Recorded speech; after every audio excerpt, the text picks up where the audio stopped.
Mona Walda benshi bamuzi mu muziki ku kazina ka Mokenzi, abandi bamuzi muri Miss Burundi.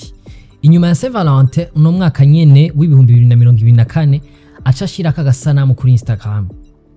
Ati navuze yes, umukunzi wanje namwemereye ko ari we wanje bwite.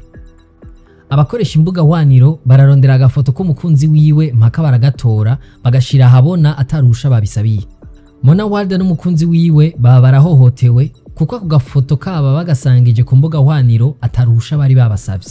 Mu mwaka wa 2018 gusa abantu 462 barahagaritswe dufatiye ku birego 1373 bijanye n'ivyaha vyo guhohoterwa ku mbuga vyatanzwe muri za parike z'u Burundi.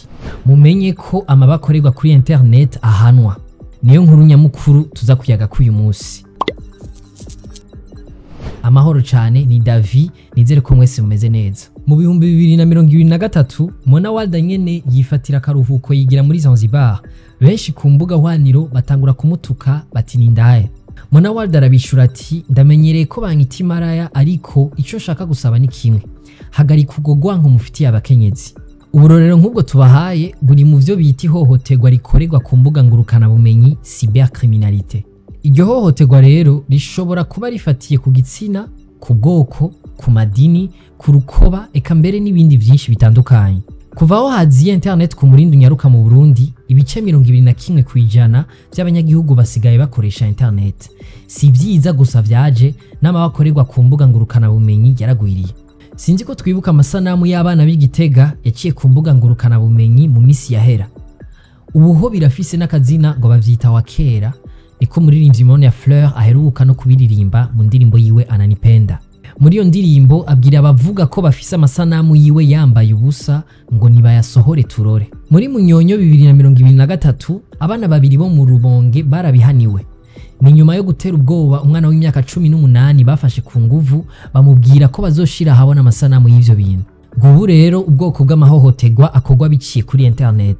Gutanga vyangombwa biranga umuntu ataruhusha nk'ahaba nimero ziwe za telefone n'ibindi byitwa doxing.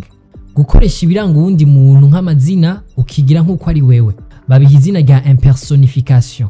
Kwigira utari mu gishiraho umwidondoro udahwanye n'uwuriwe mu ntumbero yo gutuma bakwihendako byitwa catfish. Gukangisha uwundi gushira habona amasanamu yiwe ari karangura amabanga mpuzabitsina sextortion. Gutuka canke gutera ubwoba umuntu biciye ku mbuga ngurukana bimenyi cyberharcèlement. Gutanga ubutumwa bubibugwanko discours de haine. Gukoresha amasanamu y'abana ataruhusha rw'abavyeyi droit à l'image pour mineurs. Turetse ivyo hari n'ibindi vyinshi kumbure mumaze kubona hirya no hino. Umuntu yo kwibaza gute ivyo vyaha vyogwanywa narigi ivy'ubuhinga ngurukana bimenyi n'imbuga hwaniro biguma bitera imbere mu gihe ca none. Uburundi buramaze gutera intambwe mu bijanye no gushiraho itegeko ku bijanye no kugwanya ivyaha bibera kuri internet, loi contre la cybercriminalité. Iryo tegeko rikaba ryarizwe ryongera riremezwa n'inama nshingamateka mu 2021 ariko umukuru w'igihugu akaba atararyemeza ngo ritangure gushigwa mu ngiro. Imbere y'abashingamateka, Gervais Ndirakobuca yari umushikiranganje w'umutekano n'intwaro yo hagati yavuze ko ivyaha bibera ku mbuga ngurukana bumenyi biguma bigwira mu Burundi. Ngo bica bigorana kubihana kubera atategeko ryihariye kuri mwene ivyo vyaha rihari. Mwakoze kudukurikira, aya makuru muyasanga ku mbuga zacu ahanje tuzosubira ejo.